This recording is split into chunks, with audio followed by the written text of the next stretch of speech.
Good morning students. Welcome back to our teaching learning process, and this is me too, your science teacher.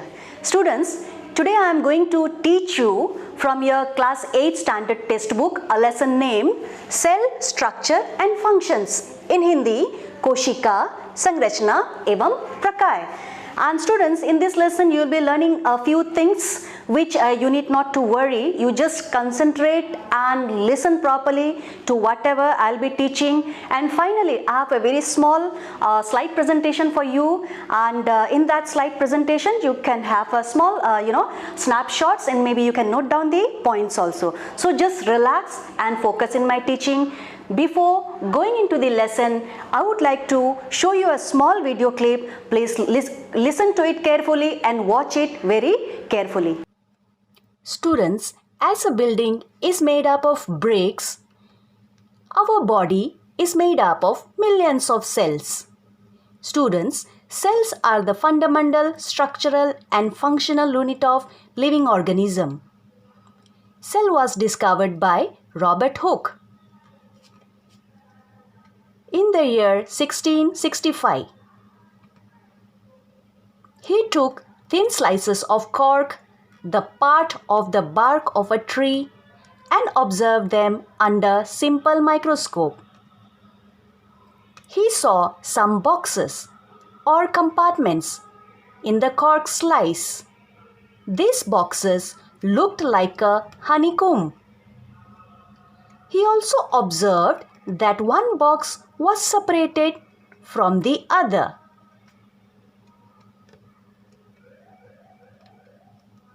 He named each boxes as cell. The boxes which Hooke saw was the dead cells of the cork. Cells of living organisms could be observed under the improved microscope. Even though the buildings are made up of similar bricks, they have different designs, shapes and sizes. Likewise, in the living world also, organisms are different from each other, but all are made up of cells. Students, now what you have seen in this video clip, you have seen that all the buildings, although they are of various shapes and sizes, but they are made up of bricks. Likewise, all the living organisms, all the living organisms in this whole universe, maybe plant, maybe, the human beings, maybe animals or any, insects, everything, they are made up of what? Cells. So, you can say that cell is the basic unit of life. Students, have you ever seen a cell? बच्चों, आपने कभी कोशिका को देखा है? मुझे पता था most of you will be surprise और आप कहेंगे कि नहीं, हमने कोशिका नहीं देखा, लेकिन मैं आपको बता दूं, आप सभी ने कोशिका देखा है और आपने कोशिका खाया भी है. सरप्राइज ना? वो क्या ऐसा चीज है जो आपने खाया है और वो कोशिका भी है? Very simple. This is the example of a single cell. ये एक एकल कोशिका का उदाहरण है. और ये क्या है? ये अंडा है जो आप रोज खाते हो, हर दिन खाते हो, है ना students? So this is nothing but the example of a single cell. Now, I hope you might have understand what is cell. Cell is the basic of unit of life. कोशिका जो है सजीवों की मूलभूत संरचनात्मक इकाई है. जैसे ईंटा जोड़ी होकर बिल्डिंग बनता है, वैसे बहुत सारे कोशिकाएं जुड़ के हम मानव या कोई भी सजीव बनता है. Now, students, depends upon the number one, the number of cells, the shapes of cells, the sizes of cells. There are so many kinds of cell. Okay, so initially we will start with the number of the cell. Now, depend upon the number of cells, the organisms are categorized into two groups. Number one is the unicellular and number two is multicellular.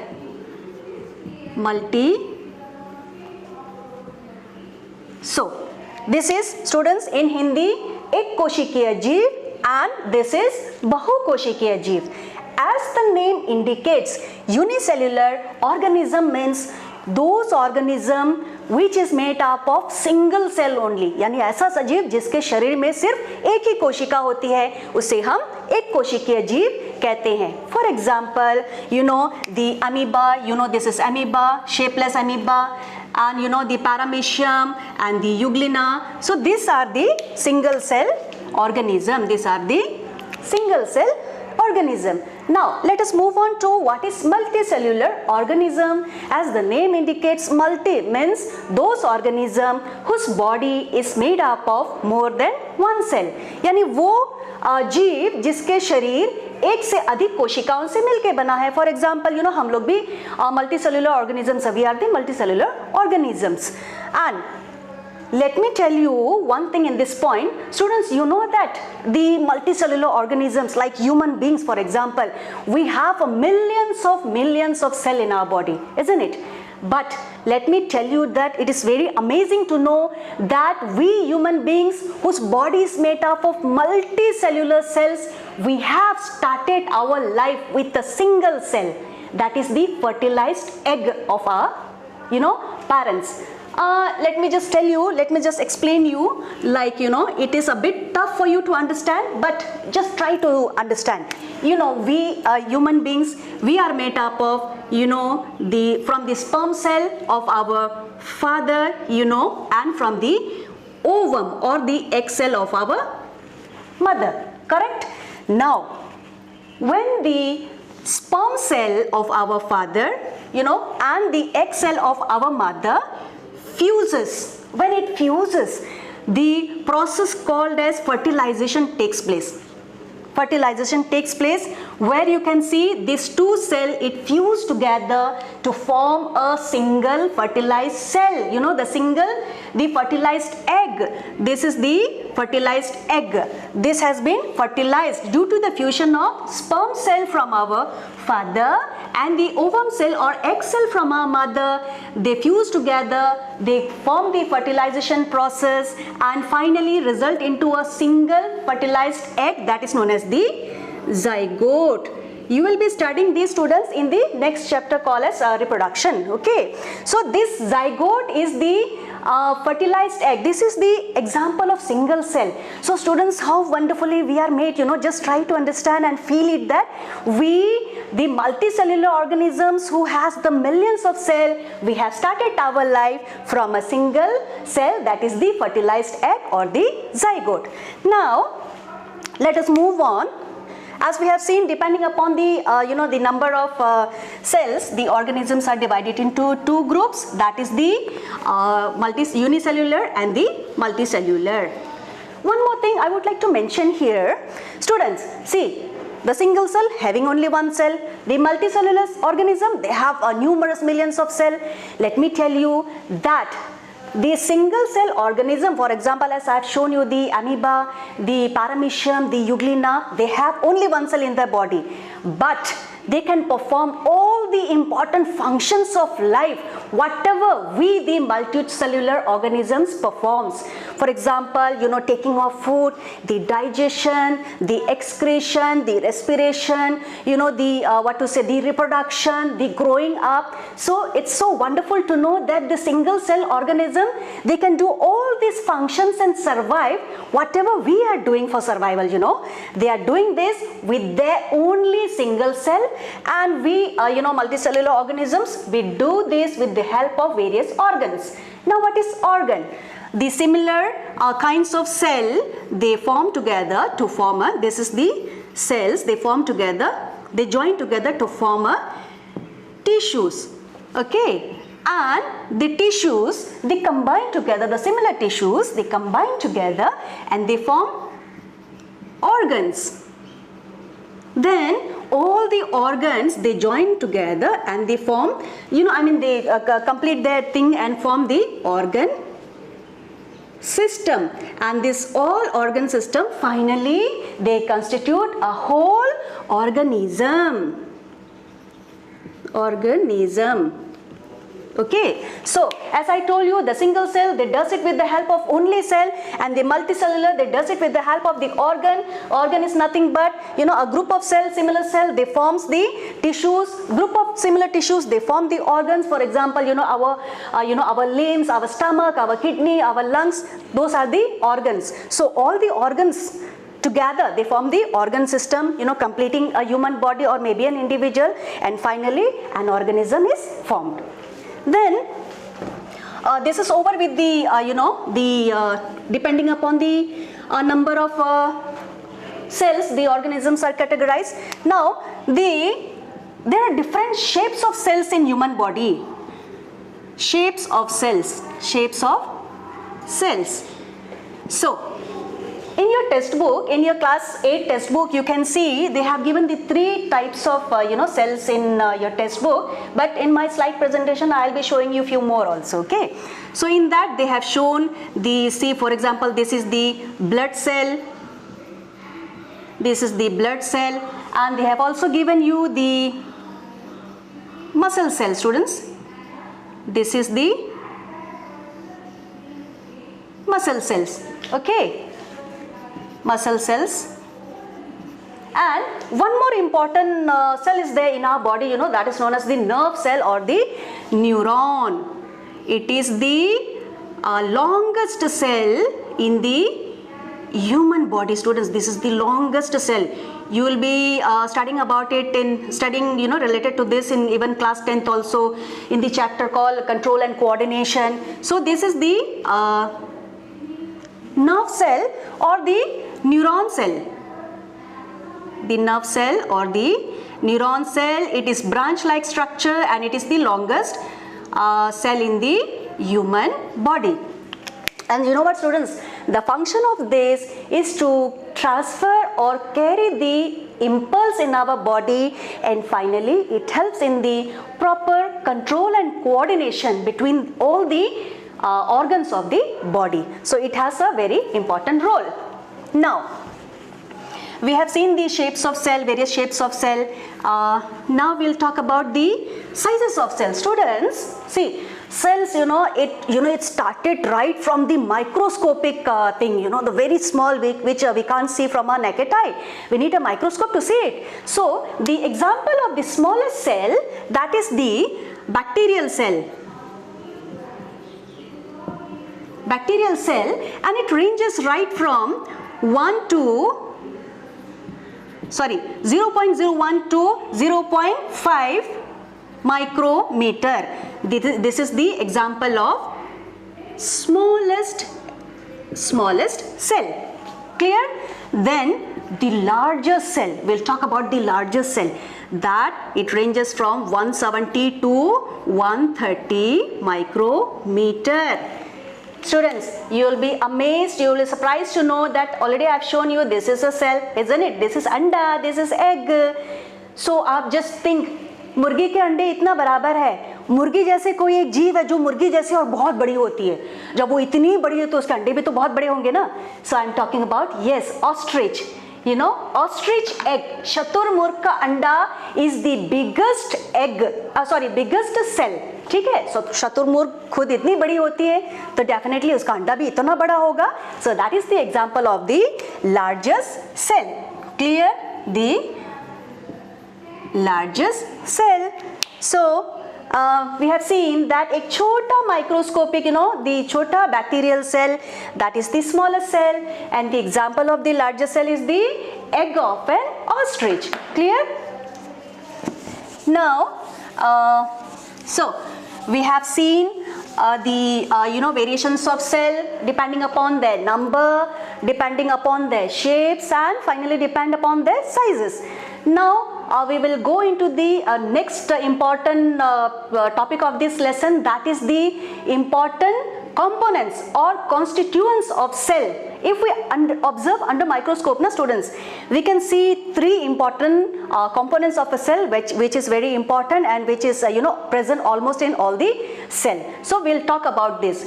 Before going into this lesson, I would like to show you, I have a small a picture for you, which I would like to take the help of that picture and explain you. See students, this chapter, you know, the cell structure and function, let me tell you, this is a very important lesson for you, because you have a base of this in class 8 and you will study the deeper of it in class 9. And again, if you enter in class 11 science, you will be studying about it in a very elaborate way. So this is the base, the first step of your knowing and understanding the cell structure and function. So I would like to request you to please focus upon it, focus what I am teaching and try to understand it. Okay, I'll be teaching you in a very simple manner. I'll be showing you this slide also.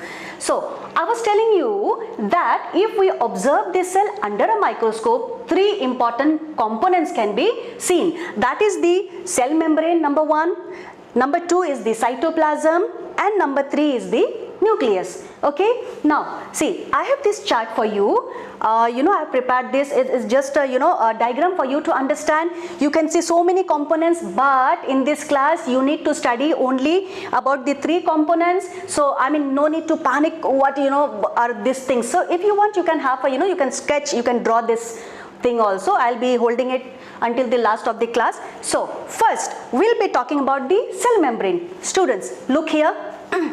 See, this is the animal cell, correct? This is the plant cell. And what is cell membrane? See, the outer layer. See this blue line, na? This is the cell membrane. It is also known as plasma membrane. See, cell membrane, students, it is also known as plasma membrane. Now, what are its function, structure and function? This cell membrane or plasma membrane, it is the outermost covering of the animal cell. This is the outermost covering, and it is present in both animal cell and plant cell. See, this is the plasma membrane for the plant cell. Okay, this is this blue one. This is the plasma membrane for you know, the plant cell, and this is the plasma membrane for the animal cell. Now, this plasma membrane or cell membrane, it gives you know, a shape to the cell. This gives the shape to the animal cell. Next, this plasma membrane or cell membrane is porous. Students, what is the meaning of porous? Porous means it has numerous pores on it. छोटे छोटे छिद्र होते हैं, numerous pores, small pores over it, you know, in this plasma membrane. Now, what is the use of this pore? This pores helps in the transfer of material from outside to inside the cell, and also vice versa from the cell to the outer side. Now, let me tell you, the cell to survive, it needs oxygen, it needs nutrients, it needs water. So it, you know, selects the material which has to be taken inside. That is why it is also known as selective permeable membrane. Selective permeable membrane. Why? Because it selects the material to be taken inside. For example, the oxygen, the nutrients, the water will go inside the cell. Now, cell has a waste product also, like excess of water and carbon dioxide. It has to move out of the cell. So, the membrane of the cell, the plasma membrane, it is porous and it is a selective permeable membrane, and it allows the to and fro movement of the substances. Whatever it wants and whatever it doesn't want, it goes out. Clear?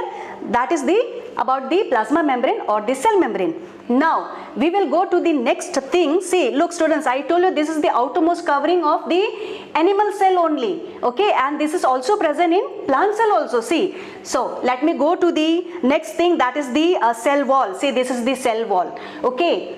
Cell wall is present only in plant cell. Don't get confused. Cell wall is present only in plant cell, and this is the outermost covering. See this green one. This is the outermost covering of the plant cell. It is made up of cellulose. It is rigid. Rigid means strong, hard, बहुत सख्त होता है. And you know this cell wall, it protects the plants from various atmospheric variations or the conditions. As you know, plants are fixed or stationary in one place. They are outside, बाहर में होता है पेड़ पौधे, and they have to bear with all the changes in the atmosphere, like heavy rain, the scorching sun, the winds, the rise in moisture. It has to face all these things. So the cell wall, it protects the plants from all the atmospheric variations. Clear? So this thing is clear. Next we'll talk about the cytoplasm. See students, cytoplasm is nothing but the substance inside the cell. This is, see, this blank portion, this all these things. This blank portion, this is the cytoplasm. It is a liquid-like or jelly-like substance inside the cell in which all the other cell organelles means what? The parts of the cell, they are situated or floating inside it. Let me tell you, just think about this anda, this egg. You know that egg has a white albumin and you know it has a yellow yolk inside it. So the white albumin, you can imagine this as the cytoplasm. So cytoplasm is a jelly-like or fluid-like substance in the cell. Now we'll move on to the third one, that is the nucleus. See students, nucleus, see you can see this is nucleus, okay, the round structure in the animal cell and this again round structure in the plant cell. Students, let me tell you, the nucleus is spherical and it almost is present in the center of the cell, and this nucleus has a nuclear membrane. See, this is nuclear membrane. Okay, see, this is nuclear membrane. As we have cell membrane in the cell, you know, see, this is the cell membrane for the cell. This is nuclear membrane for the nucleus. And like cell membrane has, it is porous now. There are lots of pores for the flow of the materials. Now, nuclear membrane, it is also porous. It also has several pores on it for the flow of material from nucleus to cytoplasm and from cytoplasm to nucleus. And one more thing students, this nucleus, it has a small rounded structure. Inside is known as nucleolus. See, this is nucleolus. The small round structure now, this is nucleolus. Next, this nucleus also has a thread-like structure, you know, thread-like network, that is known as chromosome. See, this is the chromosome, and this chromosome, see, there are 23 pairs of chromosomes in human body, okay, and these chromosomes, it consists of what? It consists of genes. Students, the chromosome consists of genes, G-E-N-E-S, genes. And let me tell you, genes function is, it plays a very important role. Genes transfer the characters from our parents to the children. It inherits the characters of our parents to us. Let me connect you. Just a few minutes before I told you that, you know, we are made up of sperm cell of our father and the ovum or egg cell of our mother. I told you the zygote. See, now listen very carefully. See, this is a sperm cell. This is the sperm cell. This is the ova. Okay. This is from our father. This is from our mother. Now, see, this also has nucleus. See, this rounded. This is the nucleus. It also has chromosomes. It also has genes. And this is the nucleus of the egg. It also has chromosomes. It also has genes. What happened? I told you fertilization takes place. That means these two cells fuses to become one zygote, one fertilized egg, in which whose nucleus, see, wait one second. In this, the nucleus, you know, two of the nucleus from our from the sperm cell and the egg cell. This nucleus from the sperm cell and this nucleus from the egg cell, it fuses into the fertilized egg. This fuses and becomes one nucleus. So students, as this has chromosome, it has genes. As this has chromosome, it also has genes. Now, the genes from our father and the genes from our mother, it fuses into a single nuclei, you know, single nuclei. So we can see that few characters from our father and few characters from our mother, it fused in a single cell here in the you know, in the zygote, in the fertilized egg. So this zygote or the fertilized egg has the characters of both the father and the mother. That's why students, you know, we looks like you know, few characters, few features of us, it resembles our father, and few characters resemble our mother. That's how it happens. Okay, you will study it in the next chapter, the reproduction. Now let us okay, I have talked about the nucleus. I have told you that whatever things the nucleus are having. Now we'll talk about, see students, depending upon the presence and absence of the nuclear membrane. I've shown you this nuclear membrane. This membrane is the nuclear membrane, the covering of the nucleus. So, depending upon the presence and absence of the nuclear membrane, organisms are again categorized into two groups. So students, as I have told you, depending upon the presence and absence of the nuclear membrane, see, the organisms are categorized into two groups. This is the nuclear membrane. The first one is the prokaryote and the second one is the eukaryote or eukaryotic. Now students, what are the prokaryotic organism? Those organisms whose cell, they don't have the nuclear membrane. In those organisms who does not have the nuclear membrane, their nucleus does not have the nuclear membrane, is known as prokaryotic organism. For example, bacteria and blue-green algae. And those organisms whose cell consists of prominent nuclear membrane, that is known as the eukaryotic cell. For example, all the living organisms apart from the bacteria and blue-green algae. So, now we have done with this. Now we'll talk about the next cell organelle, the important cell organelle, that is the vacuole. See students, this is the vacuole. See, this is vacuole and this is vacuole. Okay. Now what is vacuole? Vacuole is a sac-like or blank-like structure, and in animal cell it is very small and may be numerous. Okay, animal cell is very small and numerous, and in plant cell it has a big central vacuole. See, this is the big vacuole in the plant cell. Animal cell has small vacuoles and plant cell have a big central vacuoles. Okay, the plant cells, they have mainly the cell sap or the fluid like substance in the vacuoles, and the vacuoles is used for the storing of nutrients, the water and waste. Next we'll talk about the this chloroplast. Students, chloroplast. See, this is not found in animal cell. Chloroplast is absent in animal cell. Now, what is chloroplast? See, this is chloroplast. Students, let me tell you, chloroplast are of three kinds. In your textbook, class 8 textbook, it is only mentioned about the one type. In 9th, you will see two types, and in 11th, you will see three types. So, I want you to remember this from this class itself. There are three kinds of chloroplast. Okay, you can take the snapshot in my presentation. And see, number 1 is the chromoplast, number 2 is the chloroplast, and number 3 is the leucoplast. What I said? The chromoplast, the chloroplast, and the third one is the leucoplast. See, now what is chromoplast? Students, chromoplast, it is nothing but the colored plastids. Okay, the colored plastids. You might have seen in the parks and in the gardens, you know, there are several ornamental plants with different colors of leaves. Now, the leaves are, you know, the brown color leaves, the red color, the orange color, the yellow color leaves. You have seen, na?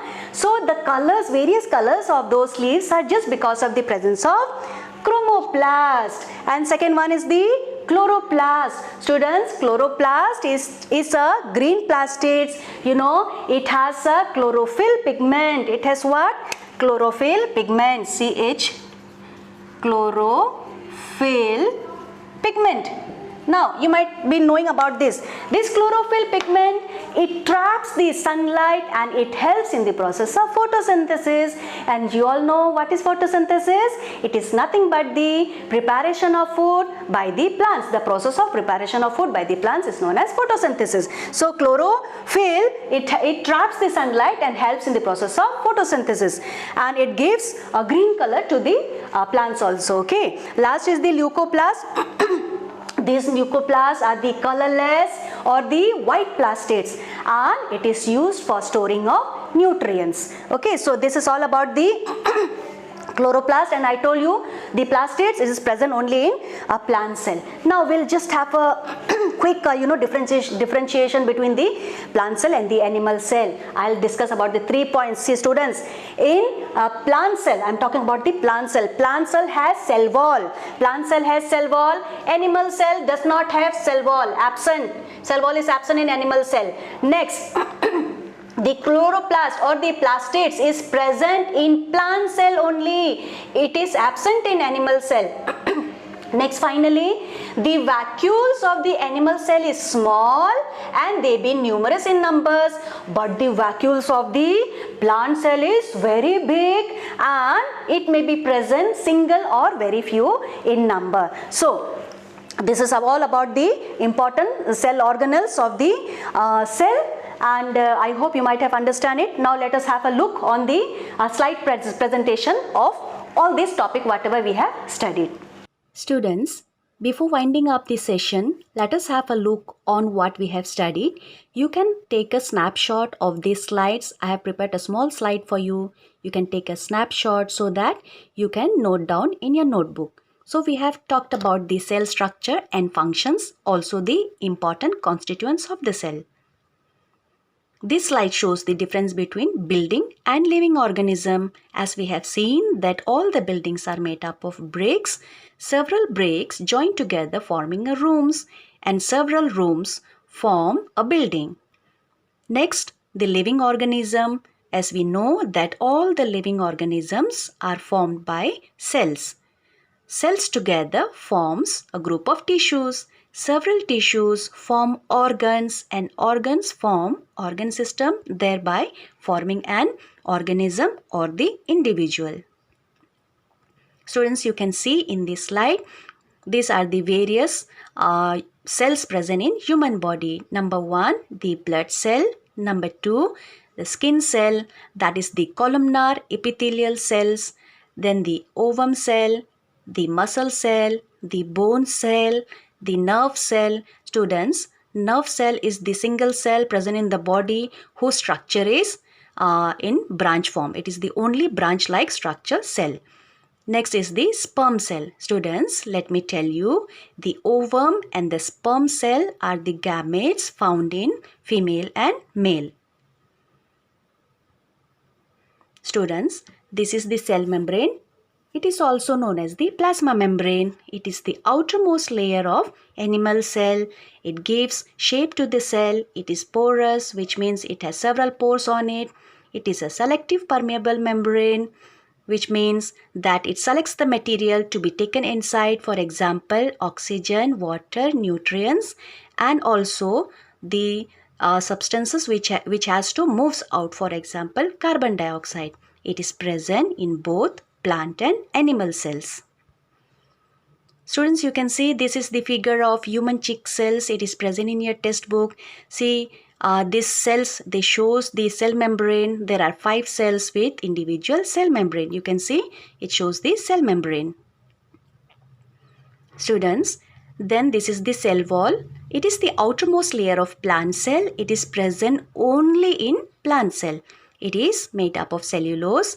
It is rigid and it gives protection to plants from the atmospheric conditions or the variations. As already discussed, the plants are fixed in one place, so they are exposed to several, atmospheric conditions like heavy rains, the scorchy suns, the wind, the moisture. So the cell wall gives protection to the plants. See students, this is the slide showing the plant cell with a thick cell wall. This thick cell wall, it gives protection to the plants. Next, cytoplasm. Students, it is a jelly-like or liquid-like substance. The cell organelles are present inside it or floating inside it. For example, nucleus, mitochondria, Golgi apparatus, vacuoles, etc. See students, you can see a very clear picture of cytoplasm inside the cell. See that light yellow color, that is the cytoplasm. It is the liquid part in which the other cell organelles floats. Next students, this is nucleus. As already told, nucleus is the important components of a living cell. It controls almost all the activities of the cell. It is generally spherical and present in the center of the cell. It has a nuclear membrane, and this nuclear membrane is porous, which means it has pores. It has a small spherical body called nucleolus. It has a thread-like structure called chromosomes. And chromosomes carry segments of genes. The genes are responsible for the inheritance of characters from the parents to the offsprings. See students, this is the animal cell. In the center you can see the rounded structure, that is the nucleus. That pink structure, that is the nucleus. It has a nuclear membrane, and inside it see the yellow rounded structure, that is the nucleolus. This is the nucleus showing chromosome. As I have already told you, chromosome is thread-like structure. See, you can see various chromosomes. It has segments of genes also, and there are 23 pairs of chromosomes in human beings. Students, this is the difference between prokaryotes and eukaryotes. As already discussed earlier, depending upon the presence and absence of the nuclear membrane, organisms are divided into two types. Number one is the prokaryotes, which means those organisms whose cell having nucleus without nuclear membrane. For example, bacteria and blue-green algae. On the other hand, the eukaryotes, those organisms whose cell having nucleus with prominent nuclear membrane. For example, all organisms other than the bacteria and blue-green algae. See students, this is a beautiful slide of bacteria. This is a prokaryote. Prokaryote means the primitive organism. See in the center you can see the nucleolide or the nuclear material present there without the nuclear membrane. It is just lying haphazard there. So it is a prokaryote organism. This slide shows you the difference between eukaryote and prokaryote. In the left hand side, the eukaryote cell that is having the nuclear membrane, prominent nuclear membrane. That light blue color you can see, that is the nucleus with the nuclear membrane. On the right hand side, it is a prokaryote cell. It lacks the nuclear membrane. See, the nucleolide are situated haphazardly there without the nuclear membrane. Next students, this is the vacuoles. It is a blank looking structure in cytoplasm. It has a small size and several in numbers in animal cell. It is large size and one or very few in plant cells. It is used for storing nutrients, water and waste. See students, this is the plant cell with the central vacuole. See the big vacuole. That light blue color, that is the vacuole with the cell sap. Cell sap is a liquid material which provides rigidity to the plant cell. This slide shows you the difference between the vacuole in animal cell and plant cell. See students, the three small rounded purple structure in the animal cell, that is the vacuoles. It is smaller in size and it is numerous. On the other hand, the plant cell is having big single vacuole. That purple color, that is the vacuole. Students, we have already talked about the plastids. There are three types of plastids: chromoplast, chloroplast and leucoplast. Chromoplast, as I have already told you, it is a colored plastids. It gives yellow, orange and red color to the plants. As you have seen in the parks and the gardens, several ornamental plants are having different colors. This is just because of the presence of chromoplast. Next is the chloroplast. It has a green pigments called chlorophyll. It helps in photosynthesis. The chlorophyll pigment traps the sunlight and helps the plants for photosynthesis. As you all know, photosynthesis is nothing but the preparation of food by the green plants. It also gives green color to the plants. Then the leucoplast, it is a colorless plastids. It helps in storing nutrients. See students, this is the plant cell showing you a chloroplast. See, on the both side, big green structure is there, that is the chloroplast. And as you know, chloroplast is the green plastids found in plant cells. Next students, we will talk about the major difference between the plant cell and animal cell. The number one difference is plant cells, cell wall is present. In animal cell, cell wall is absent. In plant cells, plastids are present, and in animal cell, plastids are absent. And in plant cell, vacuoles are very large in size, and in animal cells, vacuoles are small in size. See students, This slides shows you a difference between animal cell and plant cell. There are few names of the cell organelles written in between both the cells. They are like cytoplasm, it is present in both animal cell and plant cell. The mitochondria, present in both. The endoplasmic reticulum, present in both. The nucleus, present in both plant cell and animal cell. The cell membrane, it is also present in both animal cell and plant cell. The vacuoles present in both. And on the right hand side you can see few cell organelles which are present only in plant cell. That is the cell wall, the chloroplast and central vacuole. So students, we are done with our chapter, and I wish you all to stay home, stay safe and keep learning. Thank you.